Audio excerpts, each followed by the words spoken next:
Well, hello and welcome once again to the DCL podcast, where we're inviting you to sit back, relax, and we'll be on our way shortly.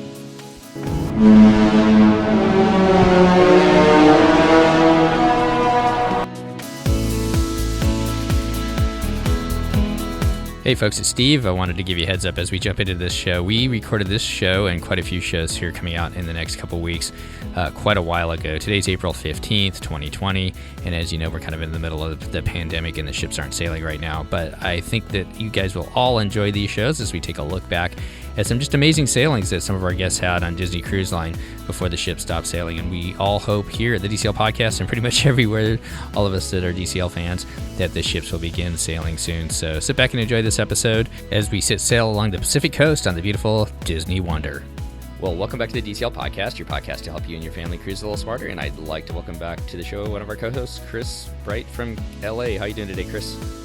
I'm doing great. How are you, Steve? Not too bad. You just got done building a Jurassic Park Lego set. Lego set. I know, like a small teenage child.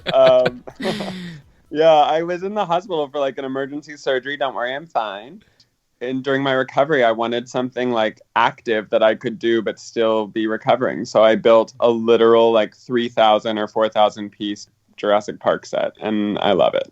Yeah, it's like the wall, right, that they drove through or something. The gates with a giant T-Rex. I know. And then next weekend, assuming my surgeon allows me, I'm gonna do a Run Universal Jurassic World race, and I'm doing it just for the Jurassic World medal because I'm pretty obsessed with dinosaurs. Oh, that is so cool. We're gonna have to get that picture up on our Facebook page at some point because I thought it was a cool picture that you put out. But I'm glad you're doing well, and yep.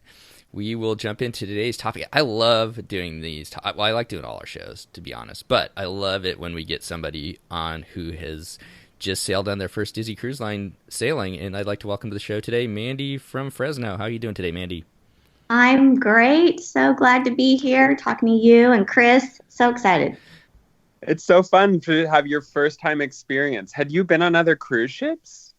I went on one Carnival cruise probably about a decade or more ago. It was one of those short 3-day party cruises. I don't know that I was sober for most of that, so I don't really remember. But no, so I don't even really count that one almost. So this really feels like very first cruise. Yeah, so it's so fun to hear like your sort of unrestricted Disney opinion. Yes. Who went on this cruise, and then what's your Disney background? Do you guys go to the parks? How did you find Disney Cruise Line, and how did you find Disney Cruise Line? It was my husband and I, my husband Bill and I, and then we have 4 kids, but we only took the 2 youngest. They were my 14-year-old son Jack and our 5-year-old daughter Mary. We have 2 that are in college, so they're busy doing college and adult stuff. So we just took the 2 younger ones. And as far as our Disney background, both my husband and I are from the Central Valley here in California, so we've always been in fairly close proximity to Disney. It's about 3 to 4 hours away, depending on traffic. So growing up, I've been to Disneyland several times. Same with my husband. We've taken the kids a few times there. We love it. I've been to Disney World twice when I was really young, so I don't remember. A lot has changed since then from what I hear. And I think my husband's been to Disney World once as well. Just general lovers of Disney. And as far as cruising goes, I've been wanting to do a Disney cruise for a very long time. I've had a few different friends go, and everyone has always said the same thing. Yes, it's expensive, but it's totally worth it. I finally just begged, and because my husband has never cruised and he wasn't sure what to expect, so it wasn't really on his radar. And finally he said, okay, fine, we'll try this cruise thing you keep talking about. And that's how it happened. So now we got to go, and I was so excited. How long were you in the planning phase in terms of like from the time you convinced everybody that you should go to the time you actually got on the ship? Not as long as most people, I think. I want to say it was probably, our cruise was the very end of September. I think it was like May or June of this year when we actually pulled the trigger. So my countdown was much quicker than most people, but also that meant my planning period was much shorter too, but it all worked out. So why did you guys pick this cruise? As far as obviously being on the West Coast, it's a little bit easier. You don't have to travel all the way to Florida or someplace else. But why this specific cruise that we're going to talk about? It's a little bit of a few different things. It worked out with our schedules. It was the convenience of being on the West Coast and not having to take as long of a flight, and the length of time of the cruise. I wanted more than a 3-day, but I also didn't want it to be too long in case I knew I would probably love it, but I was afraid if my kids didn't like it or my husband didn't like it, I didn't want them to be stuck for like a week or longer on a cruise. So it just kind of, all the stars aligned, and that just seemed like the best fit for our first time. So why don't you tell everybody which cruise you guys decided on? So we took the repositioning cruise starting in Vancouver, going down to San Diego, and it had one stop in Victoria. So it left on September 30th, and then it got on a Monday, and it got to San Diego on Friday the 4th of October. Okay, so did you make any plans outside of just the cruise? Like, did you get there early? Did you want to arrive with enough time to sort of like see Vancouver or stay late in San Diego? What was the sort of like overall plan for the trip? Well, my husband has a very, very busy job, so he doesn't have a ton of extra time. So it was a Sunday that we flew to Vancouver. So we only got there the day before, which was great. I was nervous the whole time. I'm glad we at least were one day ahead of time, because I was so nervous about, flights and, making sure we got there. It got there relatively early in the day. I guess I just imagined Canada being so far away because it's another country. But really, our flight, we had to do one stop in Seattle. So the flight from Fresno to Seattle was like a little over an hour. And then the flight from Seattle to Vancouver was like, I felt like we just went up in the sky and came right back down. It was so fast. It was probably like 45 minutes.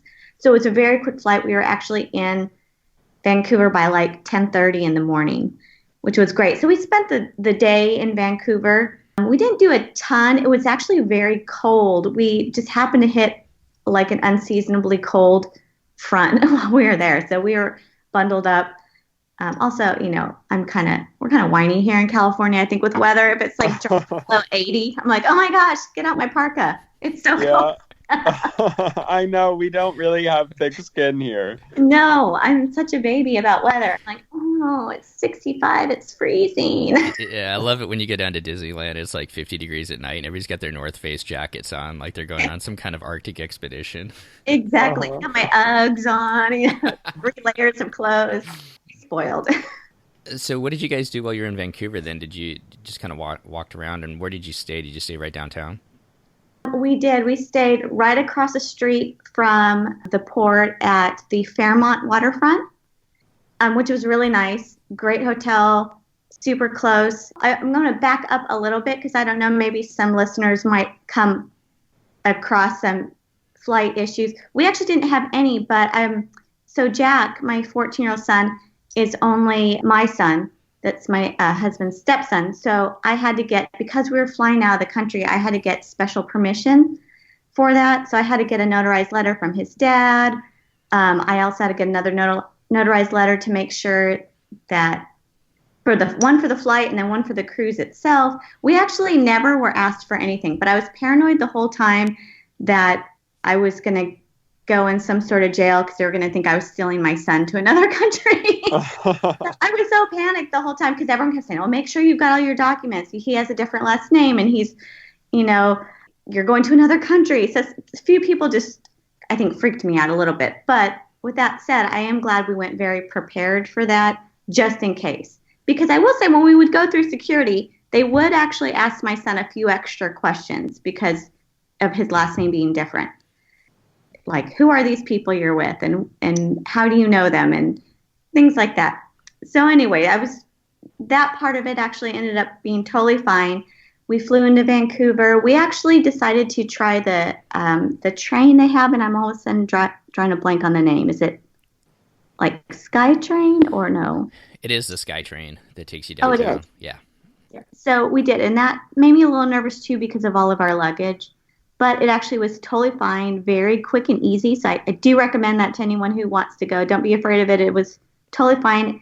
And when we got to the waterfront station, it was like maybe a 5-minute walk to our hotel, if that. Really convenient.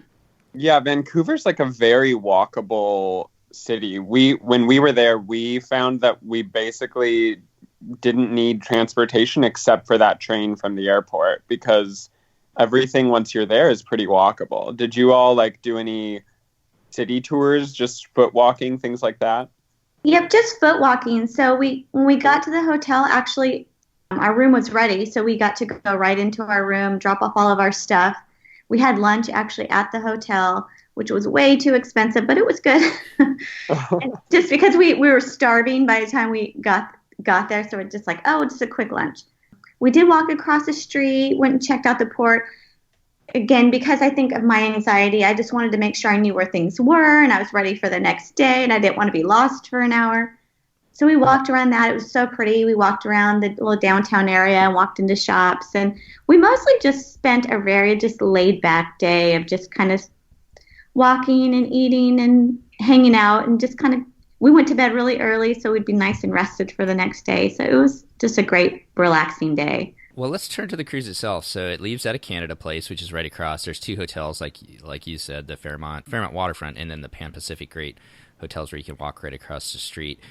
So a lot of people have talked that it's a little confusing when you go in to check in. How was embarkation, getting in, going through the whole embarkation process this first time? It actually wasn't bad at all. I was very surprised because I had read and heard the same thing, that Canada Place could be a little confusing.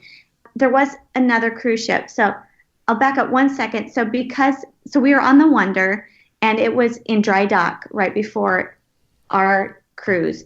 So normally, from what I had heard, the ships will come in like really early that morning of your cruise. So that would have been Monday the 30th.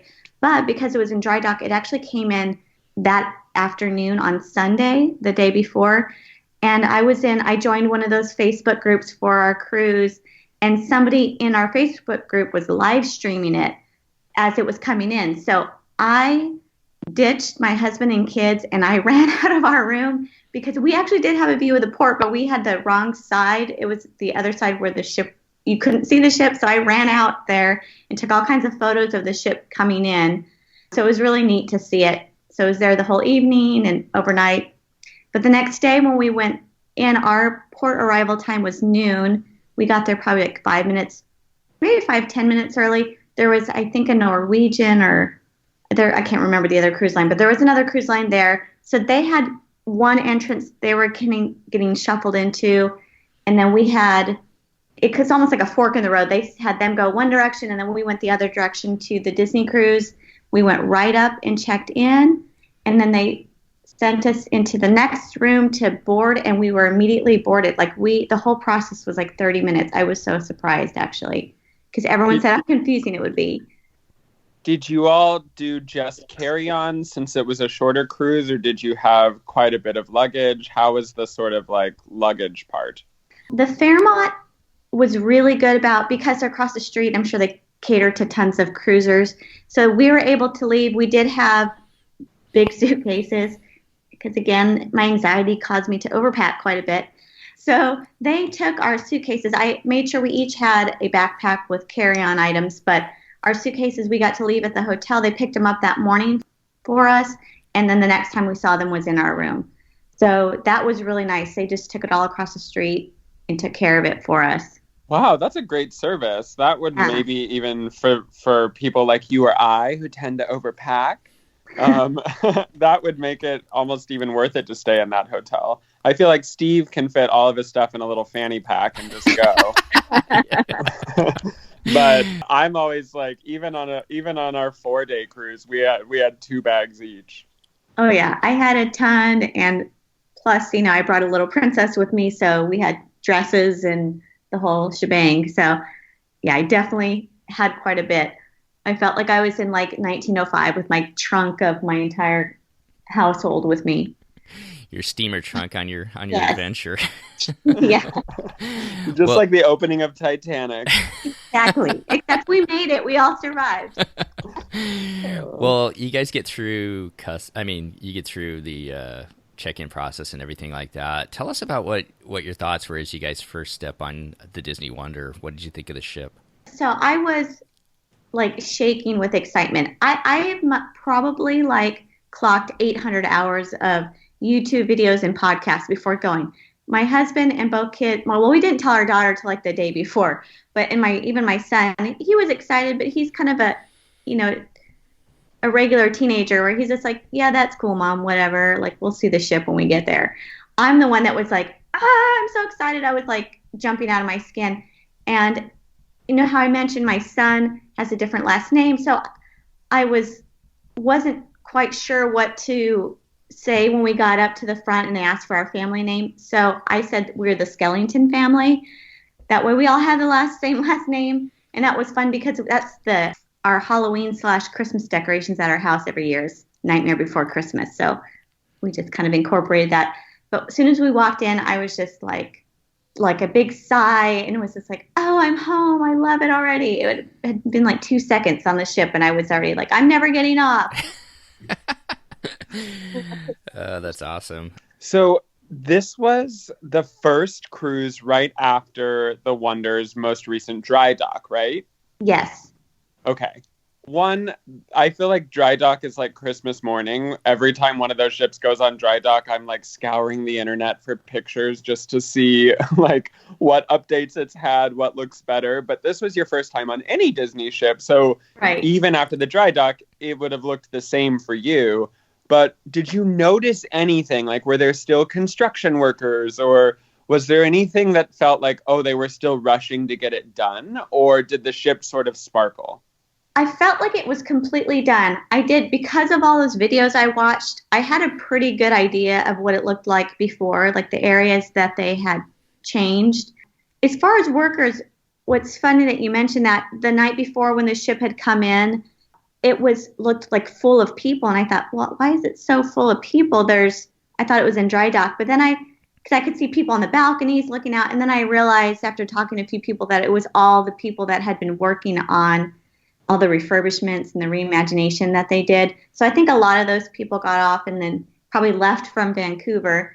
But there was still few. It looked like a lot of engineers. And I saw a lot of people with like laptops that looked like they worked for Disney that were talking a lot and having meetings and pointing to things. So it looked done. But I have a feeling that they were probably still kind of like figuring out some things. When we got on the ship, that was like some of my priority. I wanted to go see all the new areas because I wanted to take photos and be able to, while I still had Wi-Fi and phone connection, send them to some of the Facebook groups I was in that were curious about it. So I did that. And then I also ran to try and get Palo reservations because since it was our first cruise, we're on the bottom of the totem pole for getting any types of reservations. So, and I was able to get us brunch. So I was really stoked about that. Lucky you. Brunch is a coveted Palo reservation. No, and it was worth it. Were you able to book anything else ahead of time for this cruise?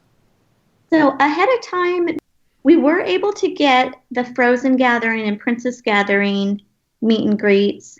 And then I also did a reservation for the Bibbidi Bobbidi Boutique for my daughter and the Royal Court Royal Tea for her and I to do as well. So we were able to get all of those beforehand, just not the Palo reservations. So you still had quite a few little like fun things sprinkled throughout, but the Palo was probably like the cherry on top. Oh yeah, for sure. Well, you're a family of 4. Your son's 14, so is he fairly tall? He's taller than me, but that's not saying a lot because I'm only 5'2". Okay, because my kids are my kids are getting bigger now, and they still fit in the bunks. But where I'm going with it is, what kind of room did you guys book, and how did that work for you?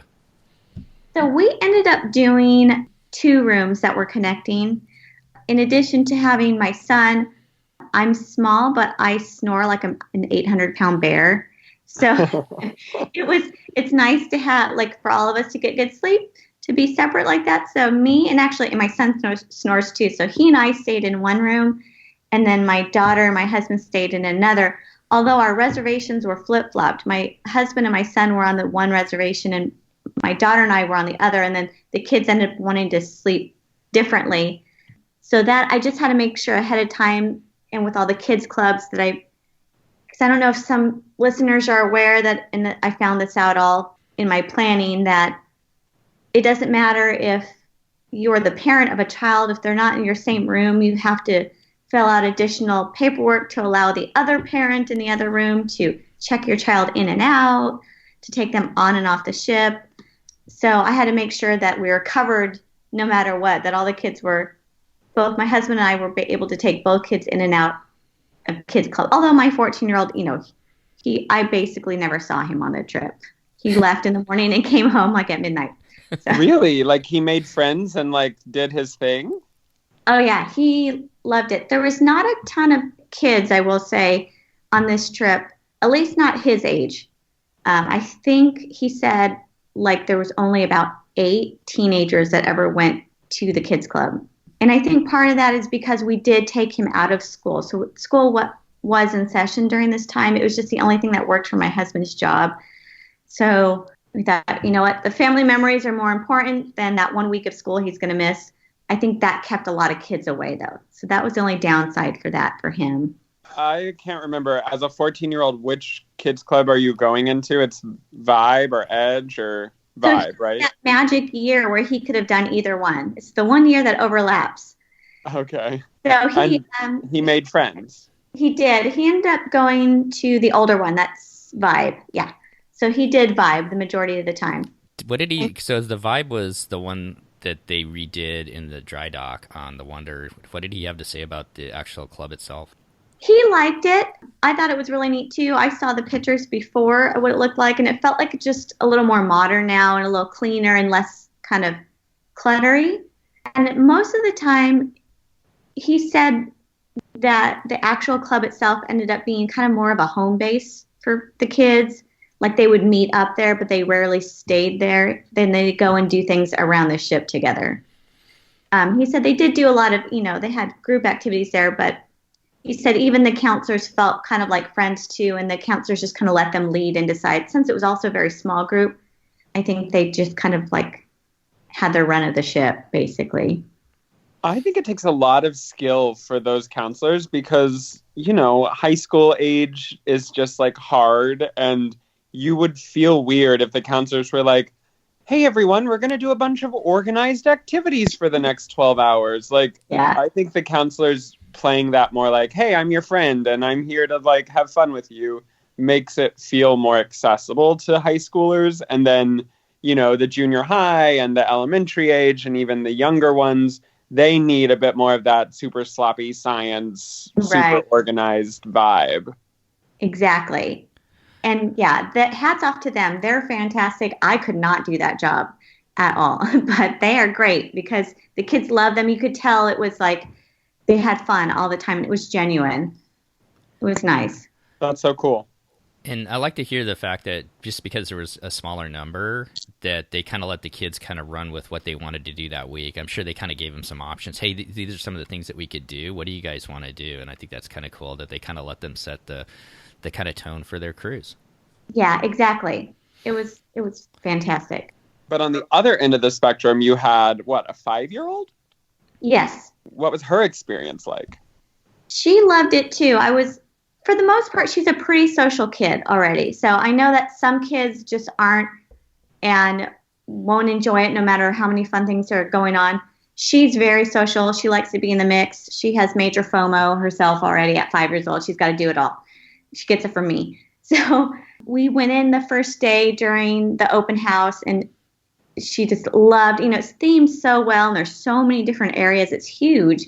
I mean, I saw videos, but you can't truly experience it until you're standing there and realize how much there is to do and how wide the area is. So she immediately loved it. I was also a little worried later on in the day, like to try and drop her off without my husband and I to see if she would still like it. But she went right in. I don't even think she turned around to say goodbye. And she was totally fine. And a few times when we'd go pick her up, it was even like already? So that was great. Made me totally happy. Because then we could go and have fun and not worry that, feel guilty that our child's miserable in another deck. And I think that's the magic of Disney Cruise Line is that you can have fun as adults and the kids can have their spaces where they can have fun. And like your son was just kind of, found his friends and were running all over the ship. So yeah, I think that's what brings people back over and over again with the experiences that they have. Well, let's turn to probably Chris's favorite part of the ship. Let's talk about dining. So the Wonder is my grand slam, so I haven't done it yet. And all I see online and all that I've read about is that Tiana's place is everything. And Disney's really doubling down on that, right? Because after Dry Dock, they just added that whole French Quarter section and they're sailing the Wonder out of New Orleans. So tell me about dining. I know I set you up for Tiana's place, but of course I want to hear about the other two as well. Yes, I absolutely love Tiana's. Princess and the Frog is one of my favorite movies. I love Tiana. I love the New Orleans theming. So I already came in biased because I already love that anyway. Yeah, they totally redid the Promenade Lounge to now be the French Quarter. It's very cute. It wasn't like overly done. Like it didn't look, kitschy or anything. It just was it was nice. It just had some subtle New Orleans theming in there. It was really cute. And then Tiana's was actually our first dining. So we had the late dining. Again, because we were first-time cruisers, that's what we were given. We almost requested to try and get the earlier one, but we ended up keeping it because of the option where they come and pick the kids up at the very end of dinner. For our 5-year-old, or, our 14-year-old Jack, he took off and did his own thing when he was ready to go. But for Mary, we thought that would be great. Little did we realize, though, that she would fall asleep every dinner, so that never worked out. But I will say the one she didn't fall asleep in was Tiana's, because there is the whole kind of show, what are they called? The Crawfish Crooners that sing. They were great. Oh, my gosh, they were so fantastic. Tiana was great. Of course, because I'm a huge fan of Tiana, she's going table to table, and I was so excited. And then my daughter said she had to use the restroom, and I ran her to the restroom as fast as I could because I was afraid Tiana was going to come to our table before we got back, and sure enough, we missed her. I was so bummed out. No! I'm like, no, I missed Tiana. But the food was great. It was my favorite food, and also the atmosphere was my favorite as well. The second and third night, we both nights were Tritons. That was good too. Those are the two nights that my daughter fell asleep. I think because it was more of a quiet atmosphere, there was no show, not as much going on. So she ended up, while waiting for food, fell asleep in her seat both nights. And then the last night was Animator's Palette, and that was fun too. I was really hoping we'd get the opportunity to draw the little man to do on the screen, but they didn't do that in ours. I don't think the older ships are retrofitted for that. So you can only do that on the Fantasy, and I'm sure the Dream has the ability to do it, but only on longer cruises. Or Steve, do you know if on longer cruises the Wonder and the Magic can do the Drawn to the Magic show? So from my understanding, I know you can do it on the Magic, because when the Magic went through Dry Dock, they updated it, but I do not think you can do it on the Wonder. I think the Wonder is the only ship that you can't do that on right now. Yeah, so that was a bummer, but it was still a fun show. It's neat to see how the drawings come to life, and again, that one kept my daughter's attention longer, so she didn't fall asleep at dinner. And it's still fun when Mickey comes out and the servers parade around and all of that. It gives you like a fun little finale night. I actually prefer to have animators on my final night because of that special little send-off.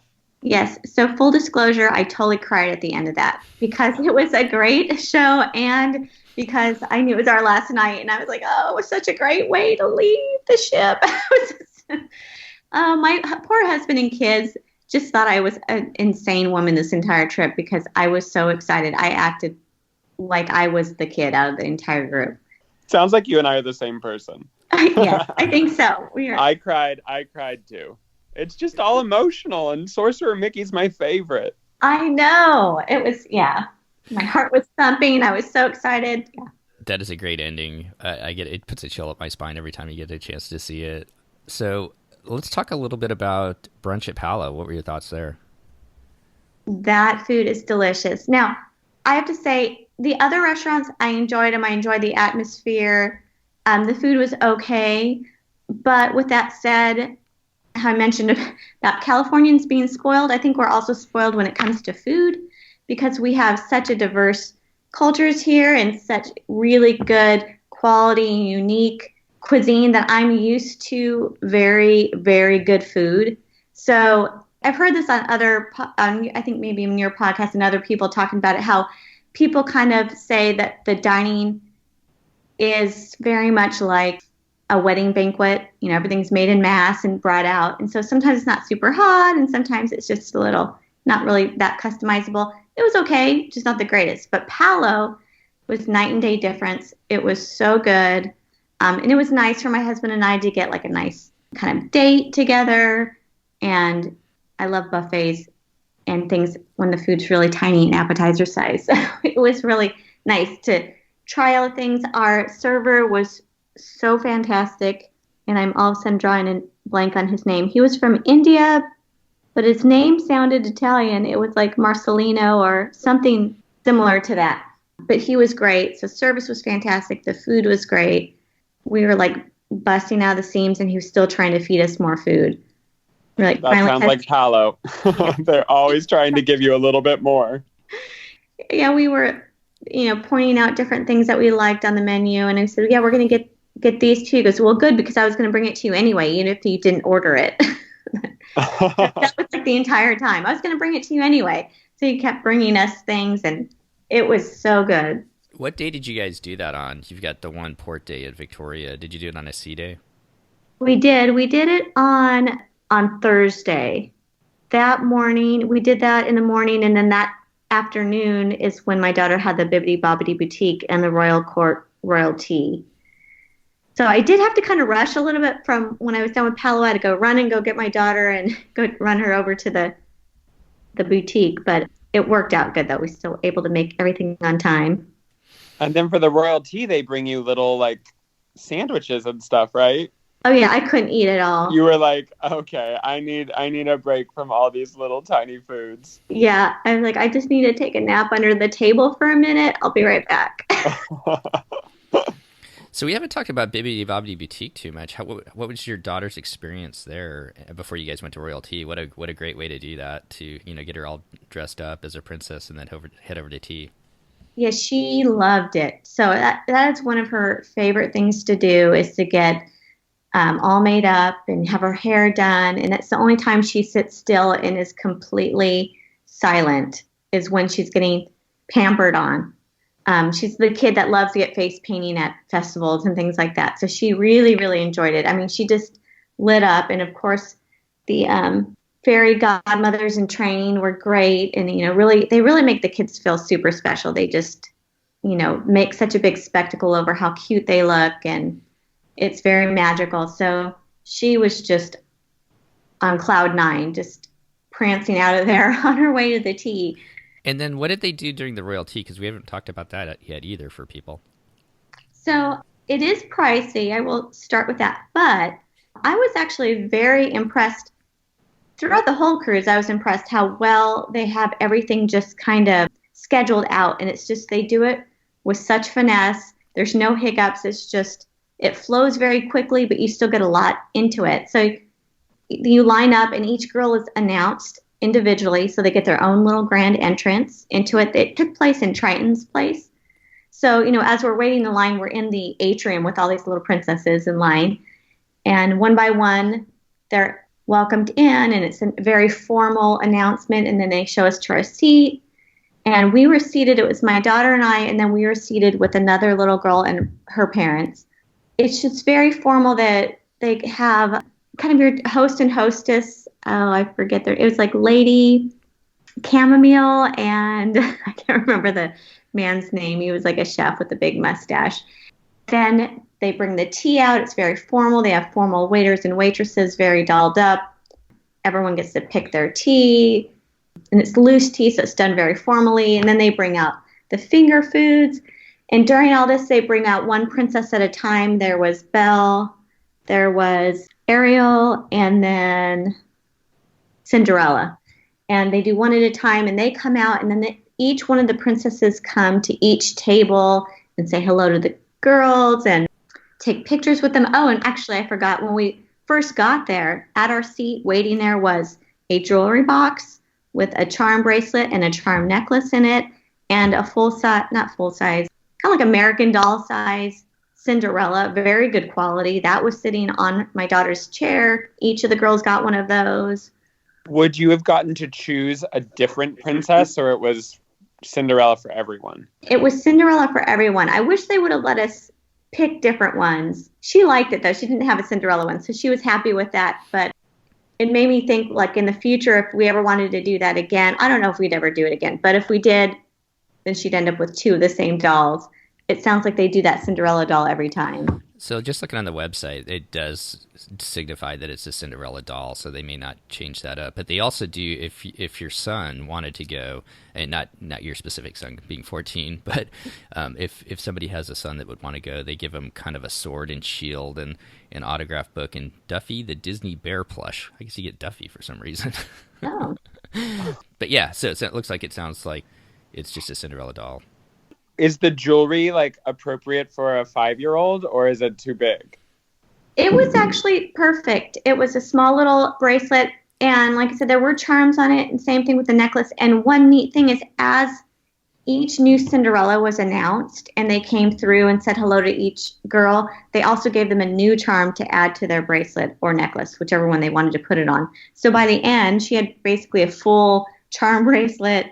And they ended up bringing them, I think, another, something else. They got quite a bit. I will say my hands were full when we walked out of that place of all the things that they got. So they got not only the food and the tea and got to do meet and greets with the princesses, but then they got a lot of toys and jewelry, and the jewelry box itself was really pretty. And it had like I take it back, it was a jewelry box, and no, I'm confusing things. She had gotten a little box at Bibbidi Bobbidi Boutique. That's what I was thinking of too. So she got a jewelry box at the tea, and then got it like a mini square purse thing at the Bibbidi Bobbidi Boutique, which also had some fun things. They put the makeup in there and the different things they did with her in there too. So that girl made out like a bandit that day. She got all kinds of things.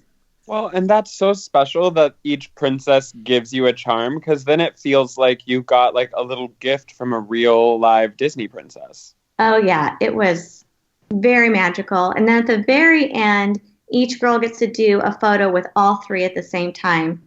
And then when we got back to our room that night, they had that photo printed out 8x10 in a thick leather portfolio. So that came with it as well.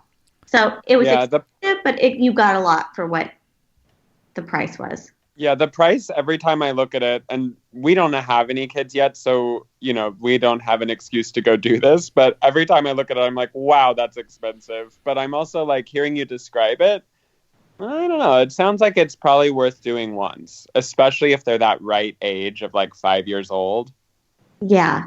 It was very magical, and they made it feel so real. Like it felt like you were really at a royal court. It was just at Bibbidi Bobbidi. Did she dress up as a princess, or was it just a makeover as herself? It was it's a little bit of both. So I did the package where she could pick a dress. So she did pick a dress. She picked the Anna dress. But when it came to the hair, they had like 3 different choices of hairstyle. And one of them was where they could get this like extension with some curly long hair that went over a bun. And instead of picking like a natural hair color, my child picked like the most obnoxious bright pink one that she could get. So it didn't really match anything, but she was happy. She was like, oh, mama, I'm looking good. Like, yes. Okay, girl, so long as you like it, that's all that matters. That's so fun. I love it. So it was really cute. She's forging her own identity. I love it. Oh, absolutely. Well, let's move on to some of the other entertainment stuff. They have Frozen on board as far as the big kind of Broadway show. Did you guys have an opportunity to take in any of the shows and talk about maybe some of the other activities you guys did on the ship as far as adult or family entertainment? Sure. We did the very first night for the show. Well, since we had late dinner, then we got to see the show first, which was nice, kind of get that out of the way. I don't want to get out of the way. That sounds like it's a hassle. We enjoyed them, but to get that done first. The first night was a magician named, I want to say it was like John Armstrong or something. I'm drawing a blank. I think John was his first name, but he was really good and he was funny. Actually, it was just my husband and I that went to that one because our daughter wanted to stay in the kids club. So he and I just went to that. We really enjoyed it.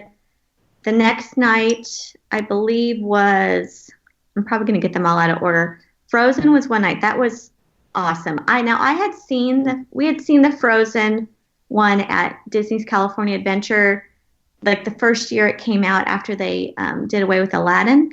And I remember really liking it there too. And I couldn't remember every part of it, but I feel like it was very similar. So I think if you've seen one, the other one's very much the same, but it was still really good. And we sat close enough where we got to be under the snow at the end. And my daughter really liked it. She sat through the whole thing, was very into it. We also saw Disney. Oh, I know what it was. Second night was the Golden Mickeys. And that was fun too. These are all our first time seeing them, so it was all new to us. And my daughter loved seeing all the characters on stage. And then the last night was the Disney Dreams. I think so. Is that the one with Peter Pan? Yeah, it's Disney Dreams where oh shoot, I'm totally drawing a blank with the girl that's growing up and trying to keep the magic. I love that show just because they do such a good job of all the different songs that are presented in it, and it's just amazing. It's a good way to kind of end off the cruise, I think, when you get an opportunity to see it. And everybody's right. When the Circle of Life comes on, oh my goodness, goosebumps everywhere. Just like, that was amazing. So how about some of the other things around the ship? Did you get a chance to either go to trivia, match your mate, or do any of those with your husband? The only one we really did together was we did bingo one day, and I won $80, and you would have thought it was $1 million by the way I reacted. I was so excited. You probably recouped your money. That's exciting. I know, I did. I think I netted like 80 because I think it was like $80 to play, and then I won like 160. Oh yeah, I was thrilled. Oh, and I got a keychain for that too. So did that. We did a drawing class one day. We did a few things that were the kind of family ones. We would take our daughter to go do like button making and some different crafts. And then lots of times we just, both my husband and I are both very busy with our careers, and it's very fast paced all the time. So mostly what we enjoyed doing was our daughter, when she was in the club, and our son, who was, like I said, we didn't see except for like once a day. While they were busy, we would just go sit at like Cove Cafe or it was cold outside, but we'd bundle up and maybe sit by the pool or just go find a lounge. We sat in the new French Quarter area quite a bit, or we just go to like the Cadillac Lounge and have a drink, or it was a lot of that. Like we didn't even get off in Victoria, to be honest. I've heard it's beautiful, but we just wanted to kind of do nothing this trip. I was trying not to like overwhelm us too much. So it was actually really nice that day because the ship was so empty. We just felt like we had it to ourselves. So just talking about Victoria quick, you guys did golf, but at dinner, did you guys sit by yourselves or were you seated with another family? We got sat by ourselves. So we actually did request that since we were going to stay in the late dining. And there was 4 of us, so we were kind of an even number. I think it was easy to sit us alone too. I'm okay with sitting with other people. I'm super social and I'm chatty, so I would have been fine sitting with other people. My husband, on the other hand, needs to turn it off when he's not at work. So he likes to just, when he's on vacation, even though he's also very social and likes to talk, he just likes to kind of like, okay, I just need to unplug for a while. So it worked out good. Yeah, I was just kind of curious if you're sitting next to somebody else or another family, if they talked about Victoria, what they did. So you said the weather was a little bit chilly. I live in California, but I've never sailed up or down the coast. How was the water conditions? Was it choppy? Was it sunny? Was there any sort of weather anomalies, things that are interesting there? It was actually pretty sunny the whole time, which was nice that the sun was out. It was just pretty cold. The first day was pretty windy. The sun was out, but the wind was blowing quite a bit. The water, as far as I can tell, was actually pretty calm.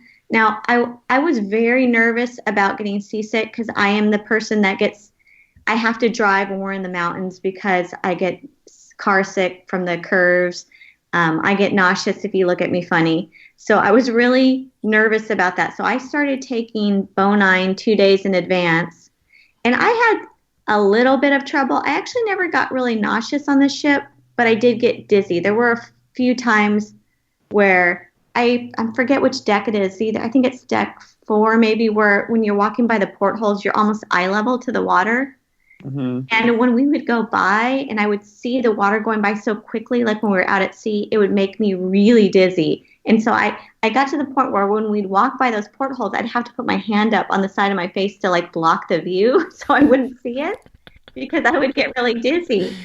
But other than that, I think it was actually pretty smooth because I didn't really get sick the entire time. Just every once in a while, you kind of feel like you lose your footing a little bit, but it was actually pretty nice, just cold and a little windy. But as we started getting further and further south, it would warm up. And by the time we got to San Diego, it was beautiful. It was back to like 80 degrees and it was nice.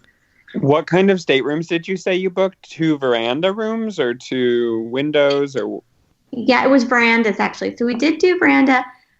And now that we've done that, I think unless we were to go to maybe Alaska where it really benefits you to have that view out there. We actually, and maybe this was partly because it was so cold, we did not go on our veranda very much. So I felt like I wasted a little bit of money with that because we didn't use them all that much, where we could have just gotten away with an ocean view or maybe even like an inside view. My husband he would close both curtains so it would get really dark. And he said he slept so good on the ship because it was maybe the motion and then also being really dark. So I think an inside room would even be better for that aspect. But yeah, we didn't use it. But I would say everyone's right about the size. The size was great. I was able to like put away all of our clothes and had plenty of room and didn't feel really cramped. It was really nice for a cruise ship. I think when you first walk into a cruise ship room, if you've never been on a cruise before, you're like, man, this is a small room. But Disney has a way of designing all of the little nooks and crannies that make it so that you can pretty much put away, no matter how much of a heavy packer you are, you can put everything away and make everything seem like it has a place. And then, it feels comfy in there. Yeah, totally. I totally agree. I mean, I think we even had extra drawers left over after I put everything away. I was like, wow, I'm like, Disney magic for you. I don't know where my stuff went, but it's all put away. Did you use the app at all to communicate with your son or your husband? We did. We used it quite a bit. Every once in a while, I noticed that, and I don't know if it was something we were doing wrong or if it was just the Wi-Fi, but every once in a while, like messages wouldn't go through or they go through really late. So I would send a message to my son, like, we're going to be here at this time, and it would take an hour for him to get it or vice versa. So we missed each other a little bit sometimes. But for the most part, it was really nice using that.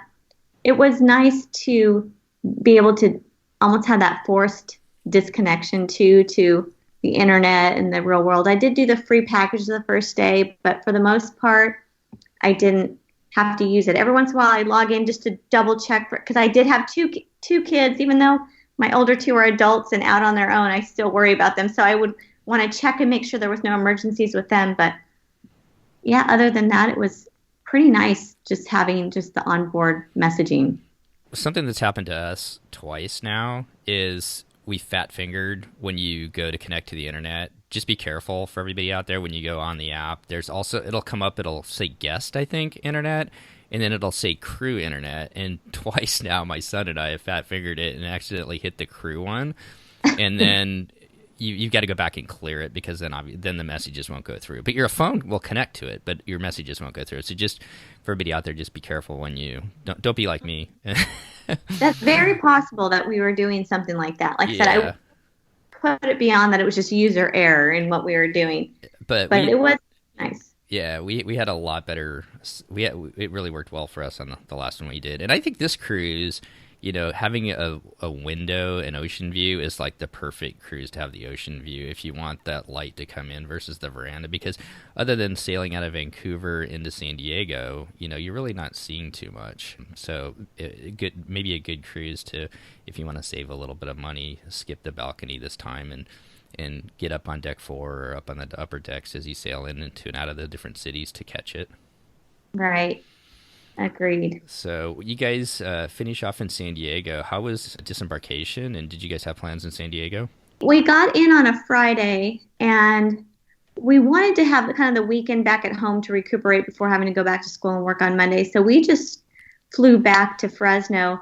Getting into San Diego, it's funny because I saw in our Facebook group after the fact that a lot of people had mentioned that it was very chaotic, the disembarkation, which I had nothing to compare it to, so I thought it was totally fine. I was like, I don't know, this seems normal to me. We were the last people let off the ship, so which I didn't mind because I was kind of holding on for dear life. I didn't want to get off the ship at all. I could have stayed another week. Actually, my husband and kids were actually fine and ready to go. I wasn't. But we had because we were in Animator's Palette the night before, we had breakfast in Animator's Palette, and we just took our time. We just sat there and ate, because we were waiting for them to call our, I guess, badge number or color. I don't remember what we were, but our character to get off the ship, and still hadn't called us, so we were just hung out. We finished breakfast, we just kind of hung out in the lobby and just waited. And then when we got off, we did have to go through customs, and we grabbed our bags, and we had gotten the shuttle through Disney to go back to the airport, which was not far at all. It's very close to the port. Now, our flight didn't leave until like 2:30, so we had kind of a long time at the airport, about 4 hours. But we just hung out and relaxed, and then the flight from San Diego to Fresno was like 40 minutes or so, an hour. And we were back home by like the afternoon on Friday and had the full weekend to unpack and laundry and get all ready to go back to reality on Monday. I think San Diego's an awesome port to cruise into and out of because the airport is so close. So, it's pretty easy that way. I think when we got off the one time, maybe a little bit of the chaos that we saw was just because it's kind of a small area. If you're trying to get an Uber or a cab or something like that to get out of there, that seemed like that was pretty busy. But I would think, like you said, being the last ones off, probably a lot of that had cleared out by the time you got off. Yeah, it did. It was pretty simple. I mean, when we walked, after grabbing our luggage, when we walked out, there was just a sign they had that said, the Disney Magical Express back to the airport, and we just took a right, got right on the bus, and we left within a few minutes, and it was pretty simple. Did you guys take advantage of an onboard booking, or what's next for you guys cruise-wise then? We did. We just did a placeholder. We're still trying to figure out when to go. I don't think we're going to do 2020. I think we're going to do 2021. I could go tomorrow and be happy to go on another ship. I'm like, got my bags ready. But my husband and my kids, they enjoyed it, but I don't think they're quite as enthusiastic as I am about going again. They're like, I think they feel like, okay, that will tide us over for another year. And then we'll go, maybe in a year and a half from now. So I think that's what we're going to do. I think I would like to either try next time going either out of Florida and do one of the warmer climates. I do like the warmer weather. I would have loved to be able to swim and things like that. My daughter got in the pool even though it was freezing. So that would be nice. Or I'd also was thinking about maybe, I am excited that they're now going to be going out of New Orleans. I don't know if they'll be doing that in 2021, but might want to do that as well. So yeah, it seems like a fun option could be going out of Florida and trying one of the bigger ships and seeing Castaway Cay for the first time. But also, it sounds like you really loved the Wonder, and New Orleans is a really cool city. I know. I've never been, so I'd really like to go, like maybe do a longer vacation and do a few days there and then do that. I really didn't, because I knew nothing about Vancouver in Canada, and because of the way my husband's schedule was, and the fact that this was kind of almost in a sense a last minute type of vacation, I didn't think that part through at the beginning and the end of the cruise. I was so focused on the cruise itself that I didn't really put much thought into like, well, maybe we can do something at the front end of it or the back end of it. So that was something I'd like to change this next time. Maybe make it a little bit longer and do a couple different things. Yeah, my like one personal preference is to put something at the back end of the cruise to help do away with the cruise ship blues, because it's like if you get off the cruise and you're driving straight to the airport, you're like, I have nothing to look forward to.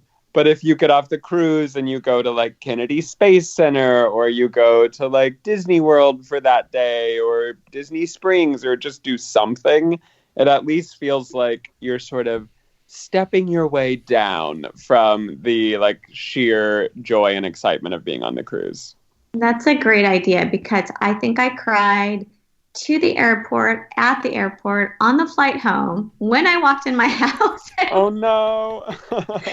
And, it was just a little bit, just a little misty-eyed, just like, oh, it's over. Yeah.